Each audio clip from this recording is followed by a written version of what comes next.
Okay. I'm muted again. Welcome to Faz Radio. Thank you. I was so happy at my timing with the music there, but I did not get the timing with the microphone. And StreamYard actually has little key combinations, which I have not set up yet, or at least haven't learned yet. So I need to start doing that. What I want is, and I know I can get it, that you can get a little custom keyboard to actually press those buttons. I might have to buy one of those. They have you don't have to get like a Stream Deck. They sell like little keypads. Yeah, that's what I'm talking about. Yeah, and you can program them. So yeah, I'll have to do that. But you know how we might be enabled to do something like that. We might be able to use money from our sponsor, NerdNode, up in the upper right-hand corner. We have a sponsor, NerdNode, which they love us. And they love hearing us talk, and they are sponsoring us. And so as a result, we are telling people of what NerdNode does. If you have a node like Gala Node, and there's other nodes out there that they support, I think. But if you have a node like a Gala gaming node, you need to run that on your computer in order to get your rewards, or run it on a VPS somewhere to get your rewards. And NerdNode is a company that will do it for you. You kind of want that sometimes because your nodes might go down, and then you might have to do some complicated things to get them running again. Now I'm rather smart, and I can figure out most of my problems. I have not yet dog-fooded NerdNode, but I might soon, because these new Gala nodes are failing every night, and I'm getting really tired of resetting my goddamn computer every day. Have you updated to the latest version?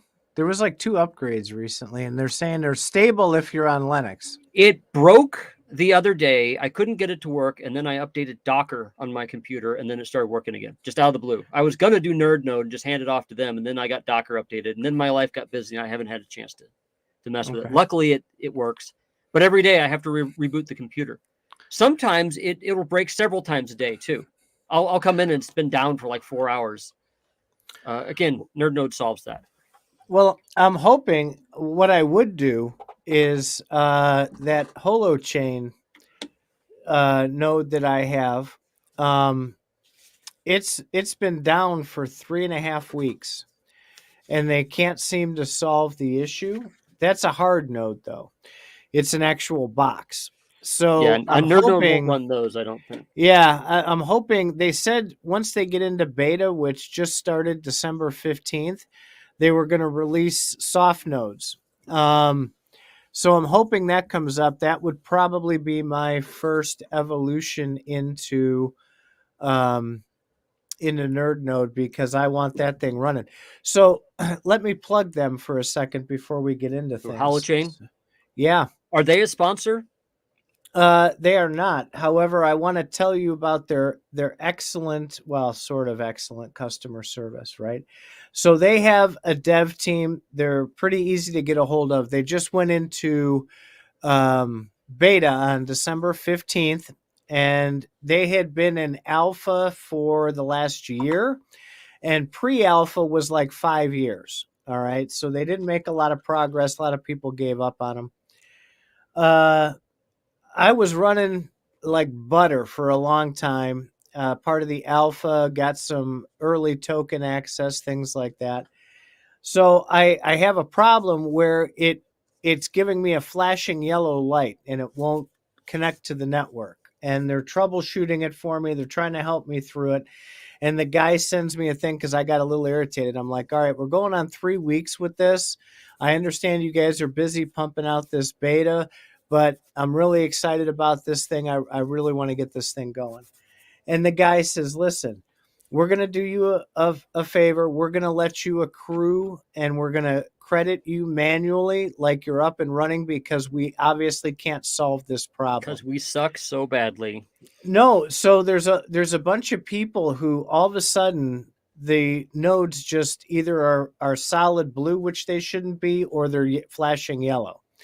And they can't figure out what the problem is all of a sudden. And I'm guessing there's this one really smart guy who posts all the time.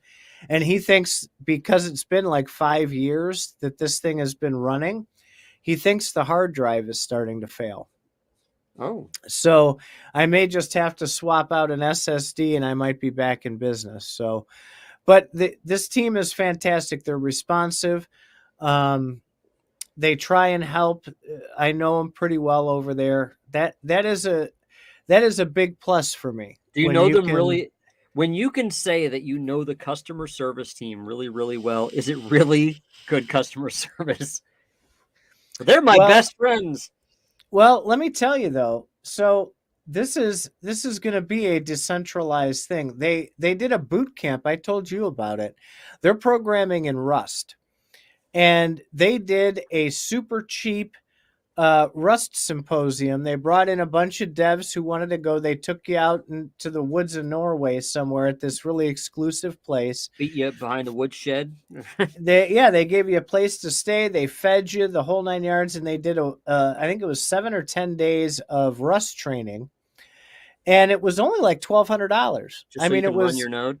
Yeah, well, they need developers. Obviously, they don't want to be Cardano, where they have this fantastic network and nobody's programming for it. They're trying to get these things going so that people understand how to put apps onto these nodes, this system.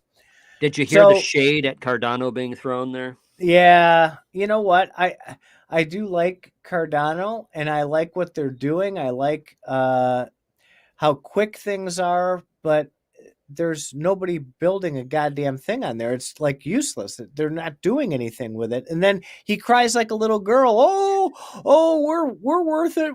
No, you're not, because nobody's building on it. There's a reason nobody's building on it. I don't know. I haven't been following them. I have some Cardano. I think I think honestly, this stuff just takes a while to build, and a lot of companies build for a long time before they ever tell anybody about what they're doing. And the difference with blockchain is you're involved right in the beginning, and frankly, people just can't handle it. They can't handle waiting from the time that they put in money till the time that shit happens. Crimea River. I mean, it takes longer than Kickstarter, unless you invested in Star Citizen. All right. So talk about your EOE experience. Okay. So EOE, Echoes of Empire, is a new game published by Gala Games. The company itself is called Hit Factor Games. And they basically worked out a deal where it would be distributed through Gala Games. Great. It's a blockchain game, and I've been looking forward to it. I bought some NFTs during the heyday, and I'm hoping for it to work out for me. And so they did a playtest recently, and I think the playtest sucked. Wow. Wait a minute. Something's wrong. Faz never says anything negative about Gala. There's really bad. Get the real Faz on Faz Radio here. Must be really bad. So Echoes of Empire is a 4X kind of game, which means it's kind of like Civilization, where you just kind of do things and things take a while to happen. It's like, hey, I want to send some armies over here to go attack these people. You send the armies and they take like 2 days to get there. and then maybe they need food, or maybe they die of dysentery on the way, like the Oregon Trail or something. And then finally they get there, and then they could fight the bad guys. So EOE actually isn't that far. They have it to where you can discover places and you can build fleets. And it's a very, very, very clicky interface. It's like, okay, I'd like to make myself a ship. Okay, I need some resources for the ship. So let's go click here to get the resources. Okay, got some of the resources. Let's click here to build the ship. Let's wait 20 minutes. Literally 20 fucking minutes. Let's wait for this. Hey, your dog is going apeshit. Yeah, I know. My wife had to go take care of some pets, took the kids, and so they're probably outside back now making noise.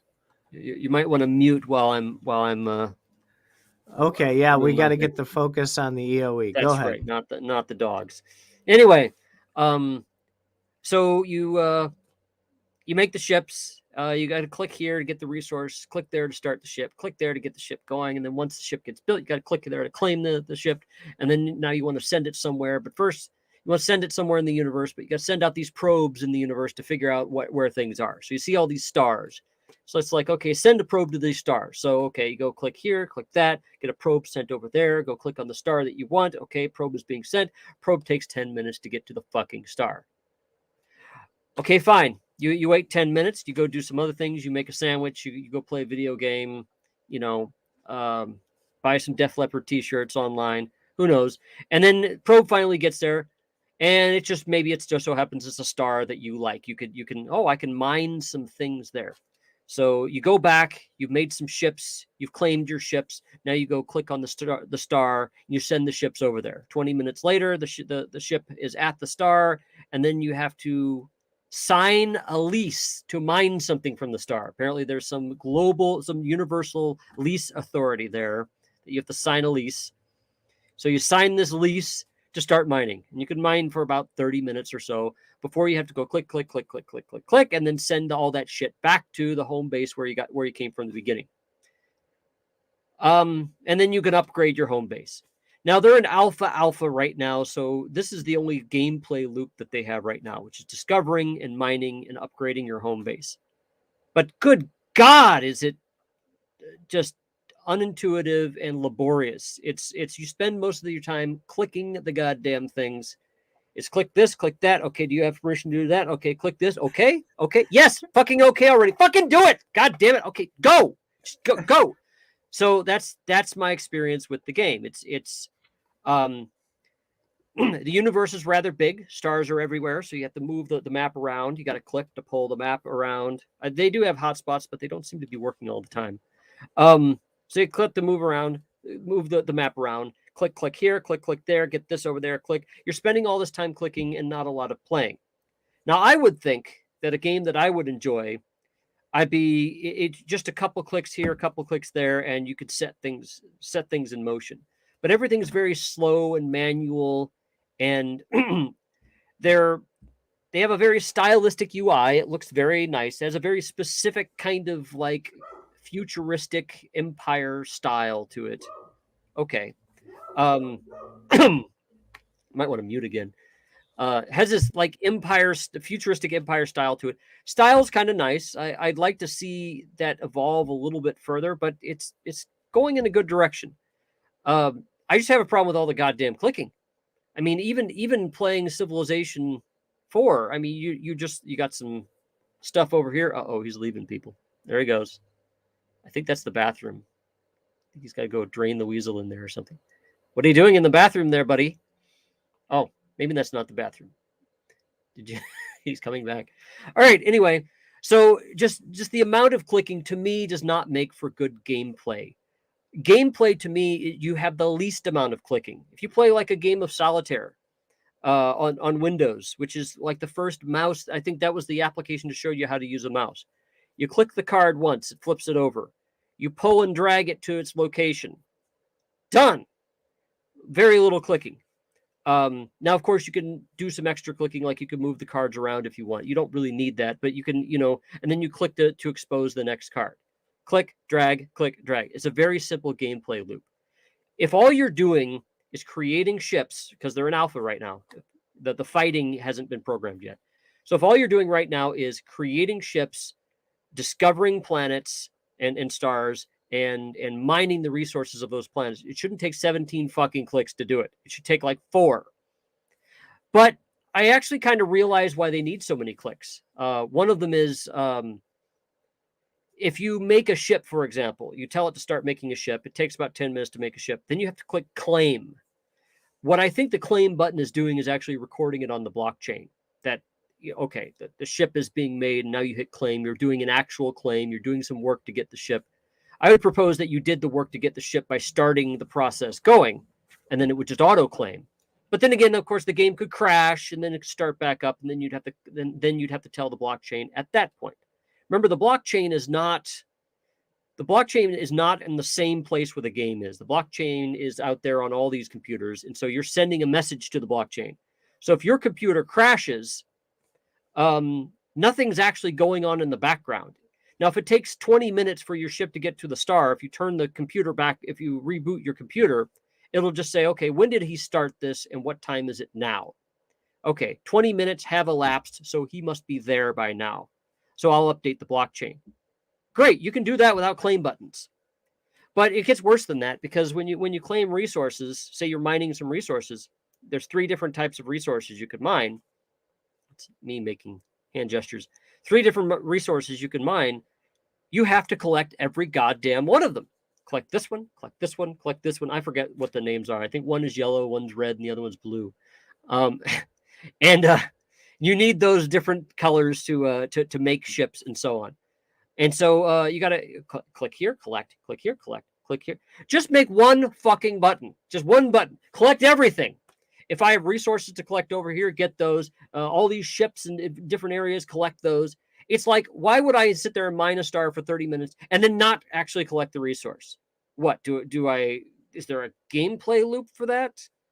Do I want to run away and leave it to some sort of barrel somewhere where the bad guy can't see it if they try to take over the star? I don't know.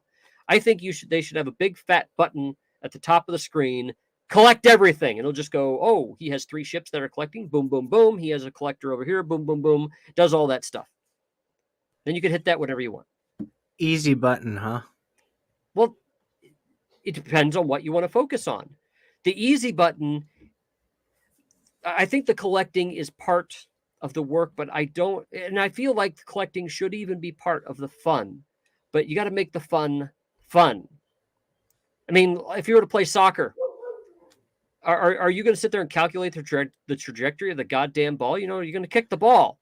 Well, okay, so I understand what you're saying, but at the same time, if there was nothing but easy buttons, you'd bitch that there was nothing to do. You just sit there and watch the screen. So there has to be like a happy medium in there somewhere. And because I think it was so limited, they wanted to make sure you had shit to do and actually play it. I understand. So they want to show that the game could be played, and I hope to God they change that gameplay loop. I can look. I've been a software developer for years. I can look behind what they're doing and see that they're having to update a blockchain when you're doing stuff. But then I look at what's that town? Oh, Town Crush. I look at Town Crush, and there's no claim feature on Town Crush. You're simply just playing a game. Click, click, click. You click on the items, they go down, and then you just go to the next level. So I would assume that any claiming is happening as soon as you complete the level. And the level's completed, and then you go to the next level when you're ready. Okay, well, there's your claim button. You don't need an actual claim button. So if you want to get resources, there's other games like this. One of them is called Homeworld, which is a 4X game. It's a little... Homeworld basically says you can queue things going. You could say, okay, when you have enough supplies, build this, and then build that, build it. So it makes a queuing system, and then you just collect as you collect, and it just all goes into the ships being built. So let me ask you this: I don't know if you know this or not, because I don't, and I've been doing a lot of reading, but is that on GYRI Chain or is that on just ETH Chain? Because there's 2 sides to that. Number one, they could have required 5,000 clicks a minute just to see how it records it doing testing with the new chain. Or B, because the chain's so new, they haven't figured out how to automate any of those clicks to automatically update the chain either. So it could be like either way, depending. But I have some pretty strong opinions on this GYRI chain from what I'm reading. And of course, it's all speculation and rumor control. But I just saw your note. Yelled at the dog to shut the fuck up. Shut up, God damn it! Yeah, that's kind of what I did. Because he's irritating me. I'm trying to have a cast here, and the damn dog won't shut up. And all those sound baffles in your room behind you, they don't protect you from dog barks. No, well, it helps keep the echo down in here because I have wood floors. So if I put a carpet down and these walls are perfectly smooth, and man, it sounded like a horrible echo chamber in here. I spent like $600 getting these stupid foam things to come up, and it works fantastic now. But so it could be either way for GYRI Chain if that's what they're using. I don't think. Did you move your shit over to GYRI Chain in order to? No, maybe it's not. So maybe they just forced it through. No, they did what I would have expected a blockchain game to do. I simply put shit in my wallet. Okay. I have like a legendary star. I moved that over into my wallet. So it's sitting in my wallet, and they're like, hey, if you have something in your wallet, then you can play the game. They haven't really said what the planets and the celestial objects are for yet. They did give you this opportunity to go and search for things. They said all the planets and stuff are going to stay the same. So if you played the alpha and you've done a lot of probes, looking around with your probes, and you found things, you'll know where they are and you can claim those as yours later. So I found some good shit with my probes. I did that for about 2 hours last night. Found some really interesting celestial objects. I won't say what I found or where I found it. But now when the game starts, I'll be able to claim that as my own. So they haven't really said exactly what you'll do with that. But I suspect they could have not used the GYRI Chain at all, or maybe they just want to verify I had something in my wallet, and then maybe they're using GYRI Chain on on a test basis behind the scenes. Like, we're just going to record something. Because none of my NFTs are on the GYRI Chain. So that's a great segue into some discussions that I've been reading. And there's in CFA, in one of the channels in CFA, there was a rather knowledgeable gentleman who was sharing that it is, and Bitbender actually interacted as well a little bit in the discussion about, he was saying something along the lines of there won't be private keys for GYRI Chain.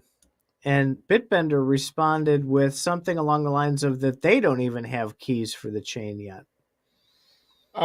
There might be a definition problem there. Any new technology tends to have its own words. For example, if you look at the Ledger Nano, it has no keys. It does, but it doesn't. It has a passphrase. Right. So I know what you're looking for. You want to control your own goddamn account. And that's why do people... I think people need to ask that question of Bitbender. How do I claim this account as mine? How do I get my thing back? Are you actually custodying my stuff? So Bitbender is probably not lying. Also, you get some real, what do you call that?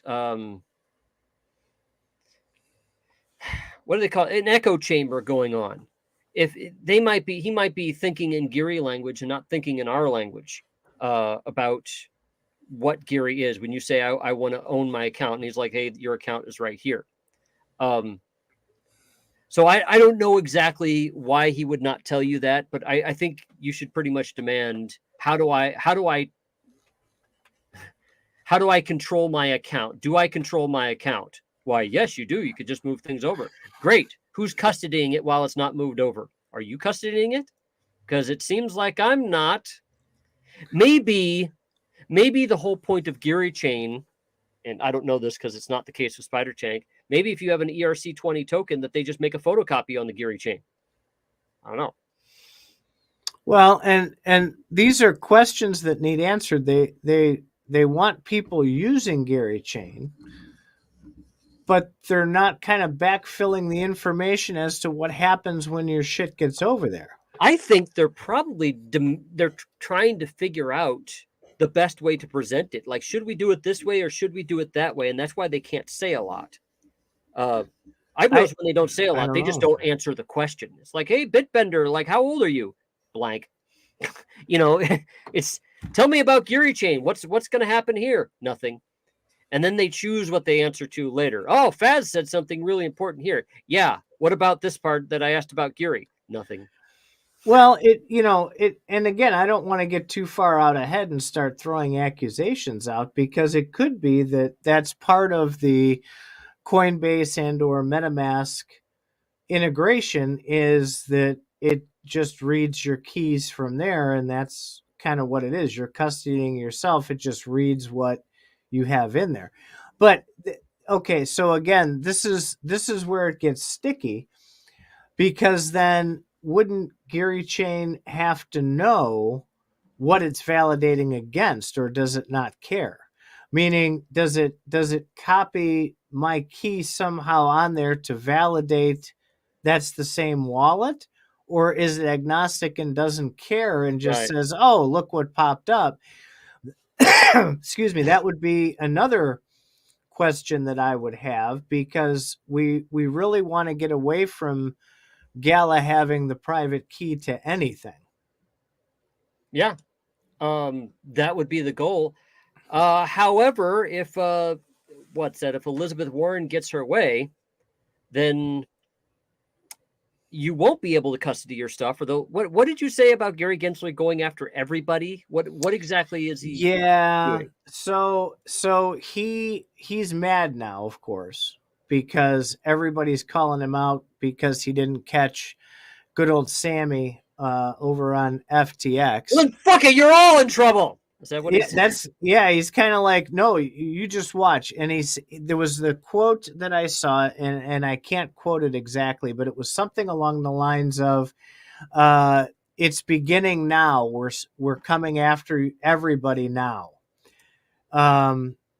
So apparently he's taking it very seriously, and the big crackdown is just getting started. So he's going to hit people during the middle of winter when they're down, of course. I did see something interesting on Library. Library posted that the SEC was accusing them of hiding assets. And they said, hey, look, nobody at Library is even taking paychecks. We don't have any money. Where's the goddamn assets, basically?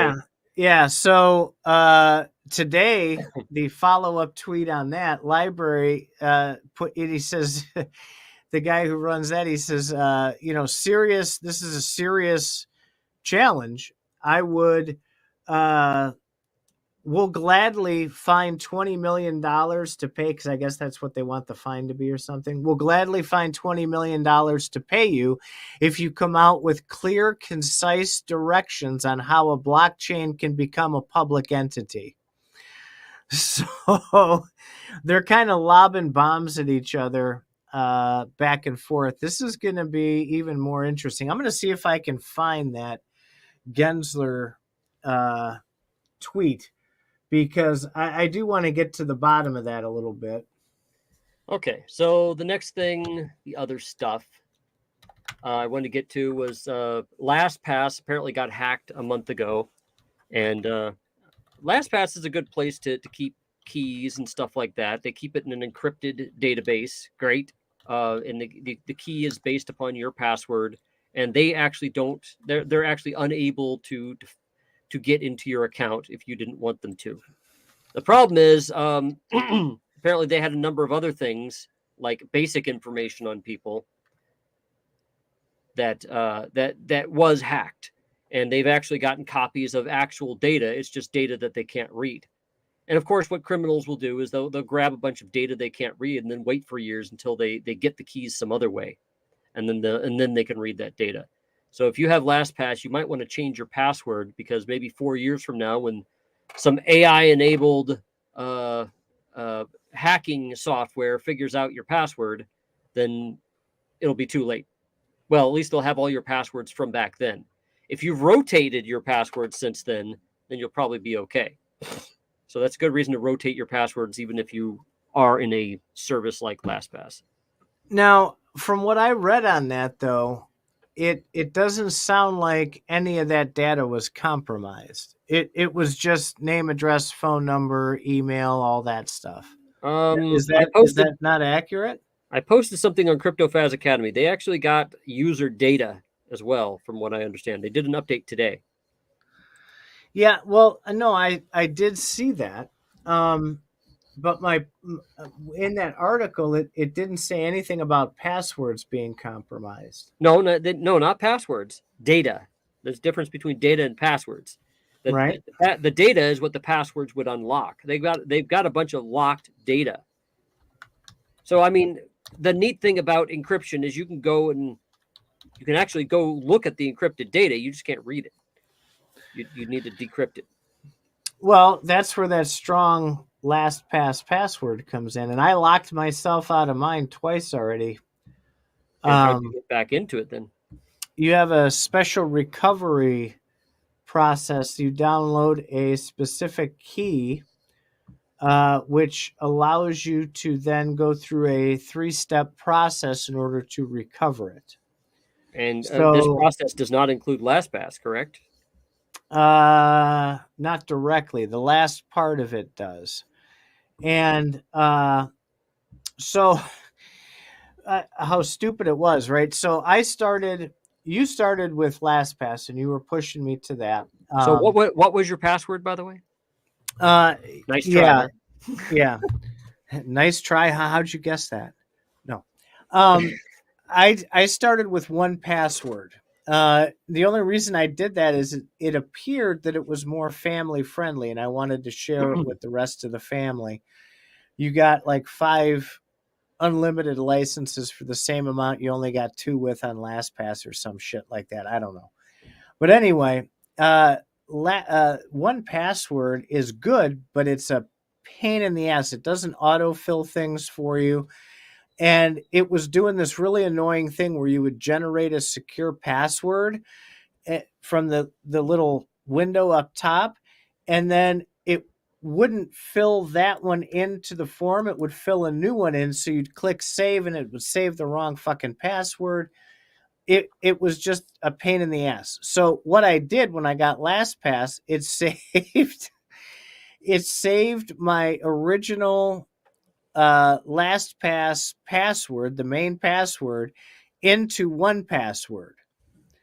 So, as stupid as that sounds, when I got locked out the first time because it switched the password on me, I went into 1Password, got the actual correct password, put that in, reset it. Then I locked myself out on it because I was typing it wrong when I was trying to put it into my iPad, and it locked up my account. I had to go change it again. So I think they got some pretty good fail safes on there. I tried probably 10 different times, and then it locked me out, and I had to go reset everything. So I'm pretty confident they know what they're doing over there. I'm not real worried about this. One of the things that I talked about, and I'll shut up after my diatribe here. One of the things I talked about in very early Faz radios, I think is relevant again with this conversation, and we probably should just say it as a reminder anyway. The minute that I got into crypto, I went and I froze all my credit data. I went to all 3 bureaus. I froze my credit. I locked it up. It's completely locked down so that if there was a data breach somewhere or some of my information ended up getting out somewhere, that no one was going to be able to go open any accounts under my name, right? So that is a huge first step. If you're in the crypto space, if you're at exchanges, if you're going to be exposing yourself online like that, make sure it takes 10 minutes to go to each of the 3 big credit bureaus if you're in the US, and just freeze your accounts. It doesn't cost anything. You can unfreeze them if you need to apply for credit, and it takes 5 minutes to do that as well. Well worth it, because I've already had one. I don't know where it came from. I got an alert. Somebody tried to open an account, and it's out there, right? So protect yourself at all costs. I think I told you to do that. to freeze your credit data. That's what I did when back in 2017 when I got into crypto. That's the first thing I did because I was worried about scammers. So what'd you find out about your pal Gary? There's nothing directly attributed, so I think whoever posted that tweet took some creative liberty on that. And this is why things. Okay, this is why I do what I do. This is why I'm a bastard apparently when I argue with people. It's because I simply ask for evidence. And a lot of the things that we do and we talk about here, let's full screen so I can give my lecture. You do that, I'm going to keep looking. Yes. A lot of the things we do every day, we just hear from other people. We don't actually go check things out. Well, you can't. You don't have time to check things out. And so we just trust people to do stuff. And in this case, FUD in crypto is always just being repeated from person to person. It's not that it's not true, but if a lot of people take things and then their tweets, if a popular influencer comes to a conclusion that's different than everybody else's, that's different than the source thing, it might as well be true. Because if Elon Musk, he could say whatever the hell he wants about certain things, people just believe it because he said it. And, Donald Trump and whoever, and anybody says something, they have their people that will just agree with it just right off. I'm not going to say that that's an individual person's problem. That's a human problem. I mean, you people are probably believing the shit that I'm telling you. That's a bad idea. So I did find the source, and it's very close. And the source was Bloomberg. And it says here, SEC's crypto crackdown is just getting started after the FTX blow-off. Chair Gary Gensler compares crypto intermediaries to casinos, and proof of reserves are not enough to protect investors.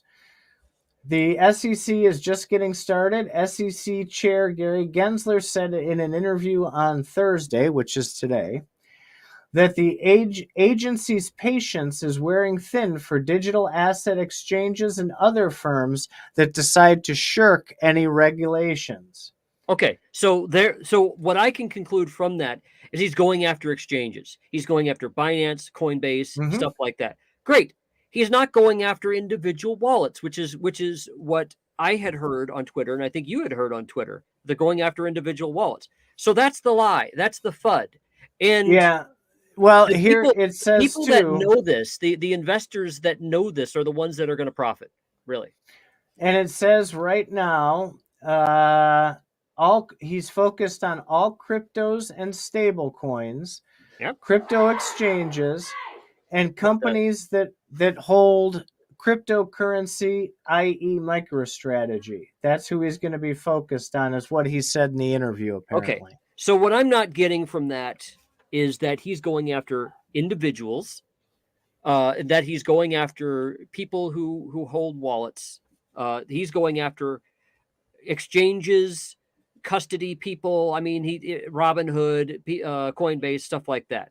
An individual having stuff. If you were to make a billion trades or something, maybe he'd go after you. But you're small potatoes. They're what's this? Demology here says in chat, SEC doesn't have the money to go to court with everyone. That's true. So they're not going to do that. Come on. So anyway, this is the problem that I just have with crypto and FUD. And actually part of why this show is here. Do your due diligence. Find out why people say what they say. And once you do, you'll be able to profit, to be honest. That's not financial advice, just saying. I need to have so it was a little creativity on top of what he actually said. So apparently he did say those things, and Bloomberg is the source, that he's pretty much coming after everybody pretty quickly now. And he was quoted in this as well as saying that there's going to be a lot of crypto companies that are going to feel the pain coming up very shortly because they're not complying with what's already out there. So he's got a limited time. He's running out of time. I'm trying to figure out how long he'll be around before. Right now, the Republicans are currently running the House, right? And I don't do politics, so I don't know. okay, so my understanding is that the Republicans are running the House right now, which means they get all the investigative committees. And if they get all the investigative committees, then the Republicans get to investigate whatever they want. Now, before, when the Democrats had the House, they were going after crypto. Now that Republicans are, I think that they're going to go after the SEC. And it's just investigations. It just means that they're gonna put them under the microscope. Doesn't mean shit's gonna happen. Just means that they're once you have investigations, then they can say, well, Mr. Gensler, your life's gonna get really hard if you keep doing this because we're investigating you. We found out that when you did this, you fucked up. So it's I understand you don't follow politics, but it's helpful to know what people are doing and when they're doing it for investment purposes alone.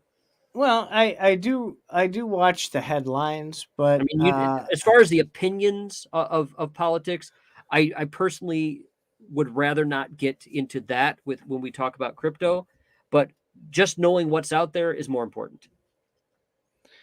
it Whether is. you But agree or all disagree. of it, well, all of it just makes me sick.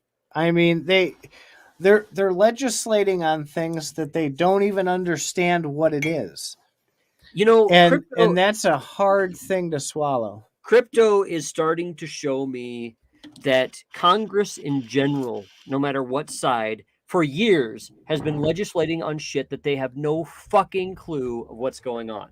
I mean, just pick a subject. Um, Now, some subjects we know about more, but this is why things take so long to go through Congress, is because they start legislating like bullshit, and then one congressman comes up and says, "Oh, wait a minute, you're full of shit there," and then they have to go through this process. They'll use these parliamentary processes to block things and so on. You know, Elizabeth Warren's been trying to go after crypto for quite a while.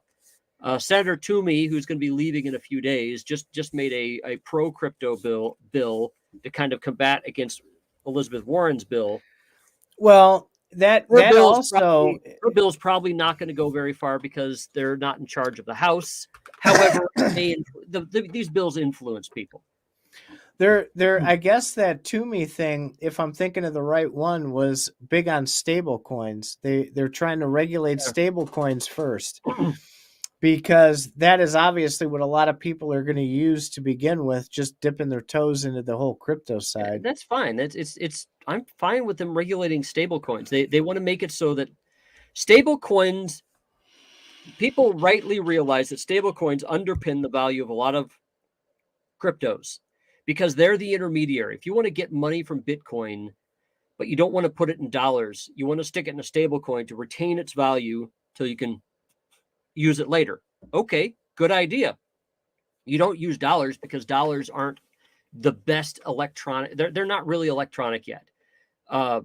Banks right now have an electronic dollar, but they have this kind of wink wink nudge nudge thing with the Federal Reserve, and it's you unless you have a bank account, you can't really say that you have dollars.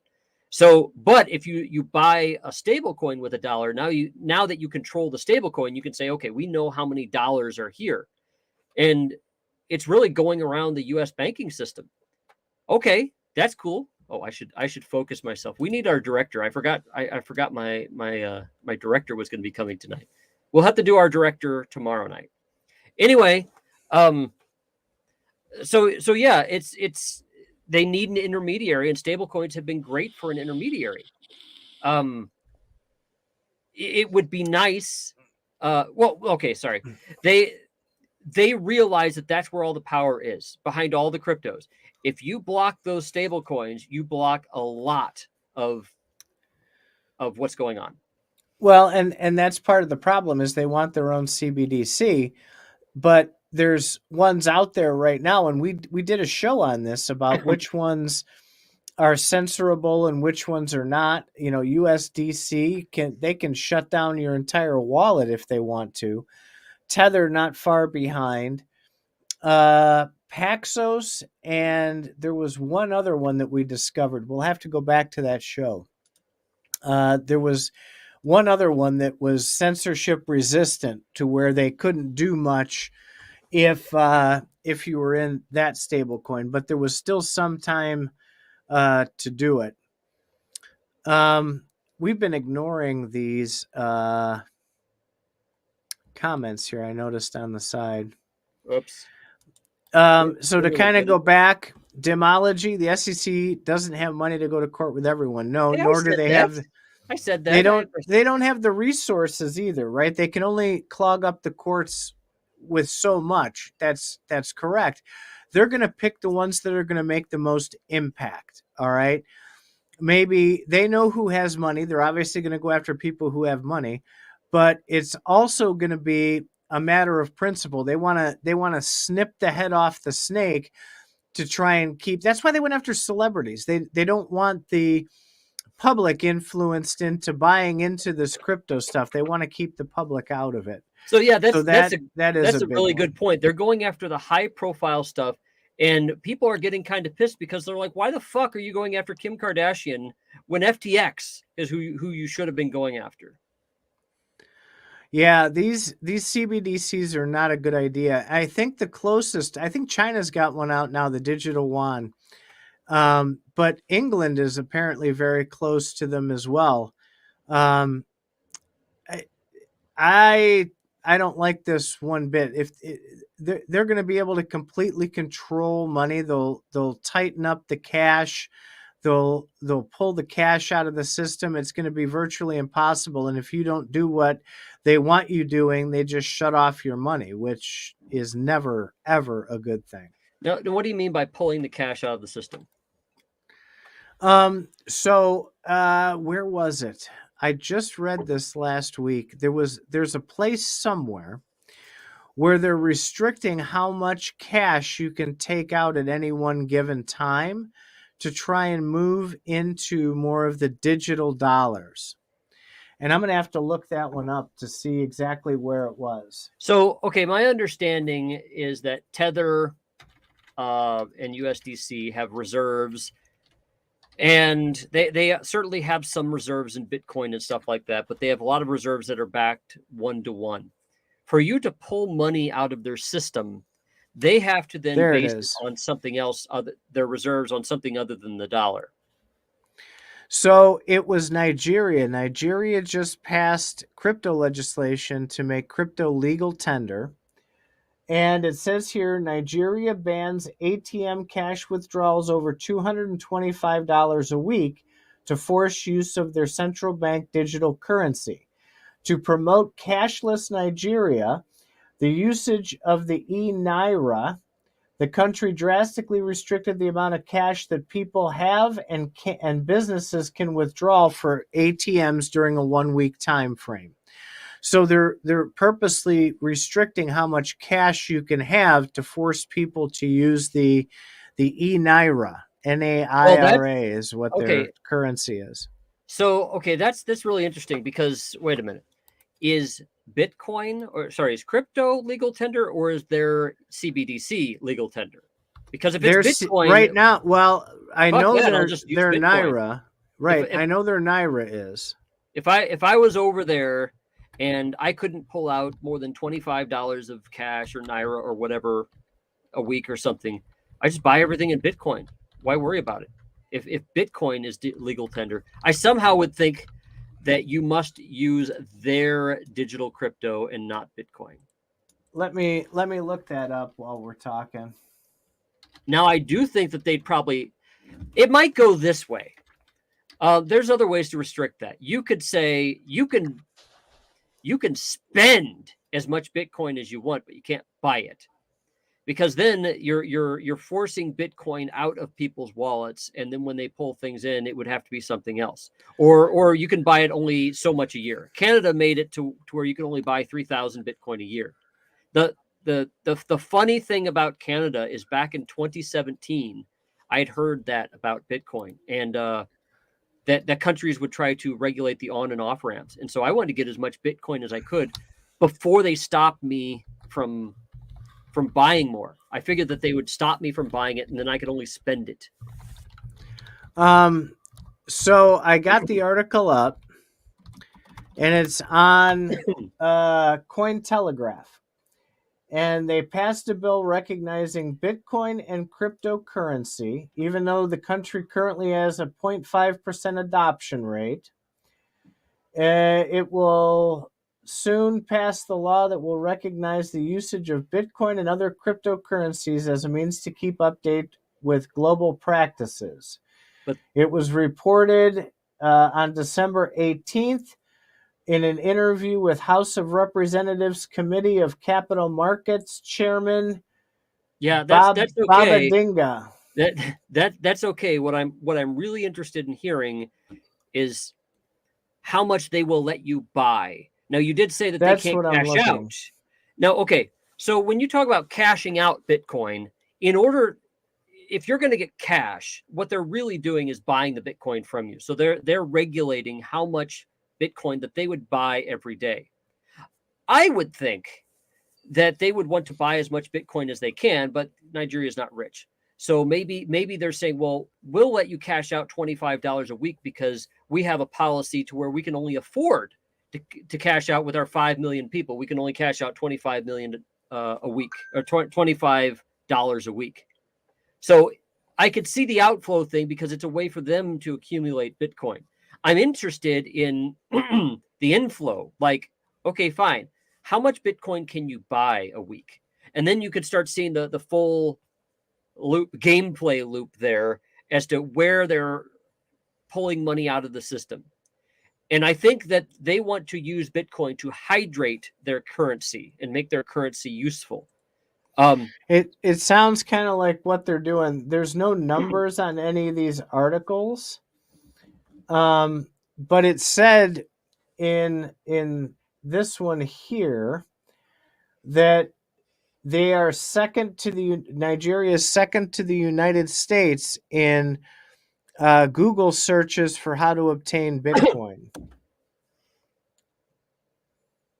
I pasted that link in the chat here. Okay. And remember when you do the chapters for this, that maybe you could put that link in the description. Yeah, I'm keeping chapters as we go so I can save myself some work. I can pop it in right when it's over. Well, that's a good idea. Well, you're smart like that. Yeah, I'm tired of spending half a day Saturday doing these damn chapters. When Faz starts picking his nose, that's when we switch the subject, okay? Right? Makes it way easier. So we're at 52 minutes, and Titan today told me beforehand, he in this really mad voice, that we can't go over an hour because it takes him too long to do these chapters. Oh my God. I would sit there and I would do it on double speed, and we had some marathons lately, 2.5 hours, and I'm like, oh my God, like 2 shows a week. That is tough doing these chapters. And we got to do the chapters because people won't watch Faz Radio without the chapters now. Well, and all you people and all you people on Apple Connect and Spotify and Amazon, tough tarts, you don't get chapters. You in fact, you don't even get video. You can see us on YouTube and Twitch and whatever this third one is. Twitter, I think. I don't know. I just hooked the shit up. We're just places. We're everywhere. Do you have that hooked up to go to Twitch? Yeah, it goes to Twitch. Yeah. In fact, see, it's the one with the little bag on it. Well, we haven't done game nights in a while. We really need to get back into game nights. We should. That was something people seem to really enjoy. That we've been, and it's totally our fault. We've been going 100 different directions here lately, and we both of us have stuff in our personal lives that have been keeping us a little bit further away from focusing as hard as we normally do on Faz Radio. Hopefully after the holiday here this weekend with Christmas, maybe we'll be able to get back into a better routine. Game night, just to let you know, game night is only a YouTube thing or only a video thing. It'll be Twitch, YouTube, and Twitter. Mm-hmm. It will not be the podcast thing because we're playing video games and you got to watch us like kill things. We've got to come up with. We had that list of other games besides the Gala platform that we wanted to play, and I don't know what happened to that list. I don't have it anymore. One of them was EVIO, wasn't it? It was. One was EVIO, and we've got that. Nate turned us on to that crypto bots. I bought a crypto bot. Isn't Nate supposed to be here tonight? He is. He was scared of the snow, is what I was reading. Oh, let me go look out the window. He lives in the same town as me. I don't see any snow. No, that's a shadow. No, I don't see any snow outside, so I don't know what his problem is. I think he was just chicken. But no, it's Christmas time. People have Christmas parties. This is the 22nd. Yes. My company Christmas party was tonight, but I declined to go. Is it because of all the COVIDs you had? No. So I finally tested clean of the COVIDs on Tuesday. And it was just in time. All three of us, me and my two boys who had it, we had Meet Santa at our local restaurant. It's an annual tradition. We go with our family, and everybody was nervous that we weren't going to be clear of the COVIDs by then. And all three of us tested clear. We're all doing very well at this point. We made it through okay. My oldest had it the worst.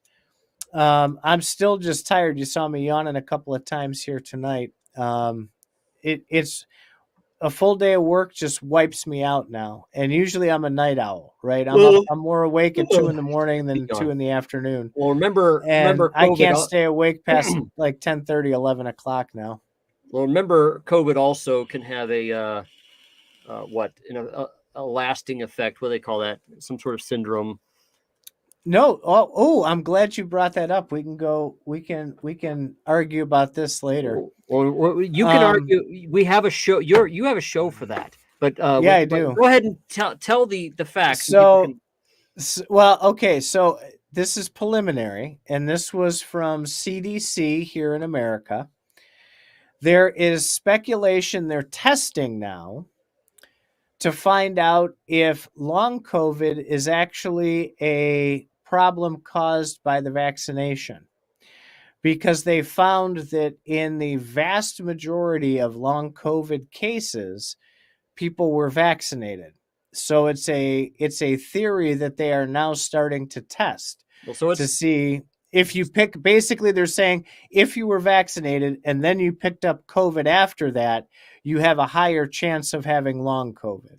So my thought with long COVID is, because you do get it even when you don't have the vaccine, is it's starting to shed some light on what the flu might do. Is when you have a respiratory disease that the respiratory disease actually does more than just the respiratory stuff. It lingers in the body or damages body structures in some way.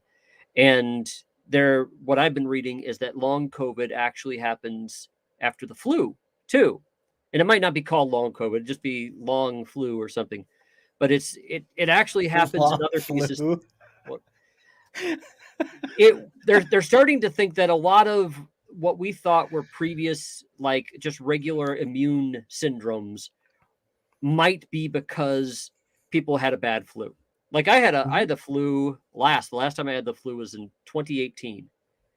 And I was fucked up for like 9 months. 6 months, just lung issues, but just longer than that, just fatigue and stuff like that. COVID came along and of course, made that, well, I was better by that point, but COVID, then people started getting COVID and that stuff would happen after COVID too. And so that's what interests me about long COVID. I think that as far as the details, I'd certainly like to see the results of this study. The problem with studies like that, even if they're in the right direction that a lot of people feel that they should be, is you're still going to have a lot of people not believing what they come up with. If it doesn't answer what you think should happen, a lot of people are going to be like, well, it was flawed. So I know I'm glad they're looking into it. You know, that's the thing. They were like adamant that they had all the answers for the longest time. And I'm glad they're just opening their minds a little bit to understanding maybe where some of this stuff is actually originating. My problem with when people say adamant with all the answers is the medical community only knows what they had learned previously. And they simply say, based on what we know, you shouldn't do this. Based on what we know, you shouldn't do that. And then, when COVID came along, people are like, well, how do you know? And they're like, well, because we have a body of knowledge. This is how we've done these policies. You can go back and look at them and so on. I'm all about people reviewing how things were analyzed in the past and going, look, this study that you based all this stuff on is flawed. So you should go back. But the medical community is always going to say, they're always going to take a position and just say, based on what we know, this is the deal. I think we're talking about this in the green room. Science can't tell you that something is right. They can only tell you that something is wrong. And so the medical community generally says, we've determined that when you do this, that this happens. Yeah, we might be wrong, but we know that if you don't do this, this is much more likely to happen. And then people are like, well, if you're going to tell me I'm wrong, then you got to tell me what's right. Sorry, science doesn't work like that. Your science will never tell you what's right. This universe is stranger than you can imagine.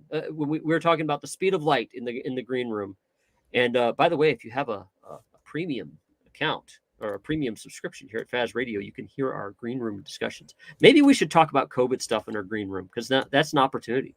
Anyway, even we're talking about the speed of light. Right now, we don't know if we can go faster than the speed of light. We think we can. We think we can't, but we're not sure. There could always be another rule of physics that could come along, another law of physics that we didn't know about previously, and be like, oh, well, taking that into account, well, then yes, you can go the speed of light. So you'll never hear a scientist go, no, can't go past the speed. Can't go faster than the speed of light. You'll say they'll say something like, we have no idea, probably not, or as far as we can tell. Well, it's all what's that? The idiots are cocksure, and all the smart people are second guess themselves. So, the funny thing is, people forget about the fact that the speed of light was ever figured out to begin with. That was a big deal, that we actually figured out how fast the speed of light is. Now we're finding out that the speed of light is different through different mediums. It's different in different parts of the universe. Oh my God. I thought that was a constant. The speed of light goes slower through water than it would go through the universe, or go through space. Makes some sense. But anyway, we're going way off topic here. This is a green room conversation, and these are the kind of conversations we have in the green room. Speaking of the premium stuff, we should salt some of these Faz radios with a little bit of green room so we can plug the green room. So of the people who got the green room subscription, I am sending out swag. I'm sending laptop sticker, bumper sticker right now, and probably more stuff later.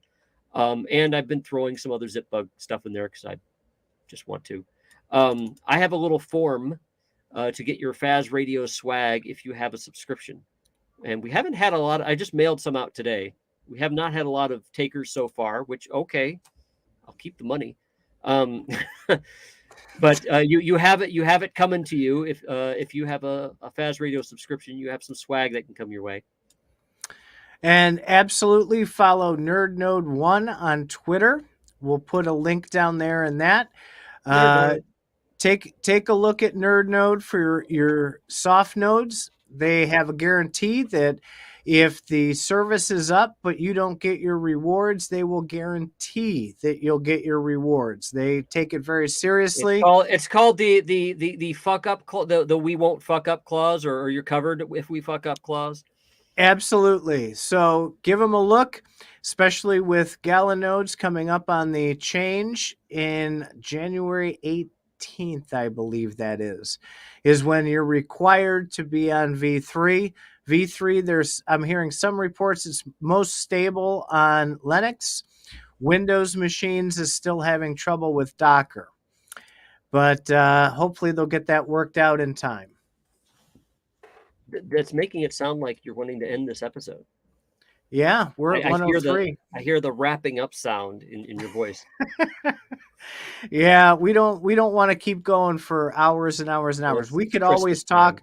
Well, not only that, I mean, people don't want to hear us drone on like forever. So we can always add more shows and talk about some of the other stuff that we find interesting. But for now, I think we did a pretty good show here. We covered a lot. We did. I guess we did. Tomorrow night is the regular Faz Radio. It will be the last before the holiday week. I hope everybody might have to be a short one. I hope everybody has a wonderful holiday, no matter what denomination you're celebrating. It's a time to reflect on the positivity. It's a time to get together with family, to remember those that you may have lost during the year. And we have a tradition where we set an empty place for our loved ones at the holiday that we miss tremendously. So I hope that everybody has a wonderful holiday weekend, and we'll talk to you tomorrow night. I get a sense that you're trying to boot us out the door here. Boot it. I'm turning up the music here. Play the music. I love the music. I got to find the Faz Radio pulse thing. Oh, it's going in the background. Can you see it? I can. That's not going to work too well. How do you shut our mugs off? I'm trying to figure out how to shut our mugs off. I could just do the overlay. The overlay is not our animated overlay, so I kind of didn't want to do that. There it goes. Oh, this is the animated overlay. Look at that. Take nerd note off there. Okay. Bye, guys. Bye. Oh, wait, Titan. We have our pre-recorded outro to do. Can you say your thing so that people will know?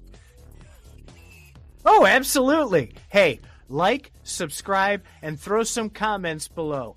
That helps us, which in turn helps us provide you with much, much better content every week. Thanks for being a listener. Thanks for supporting the channel. And thanks for sitting through our pre-recorded outro.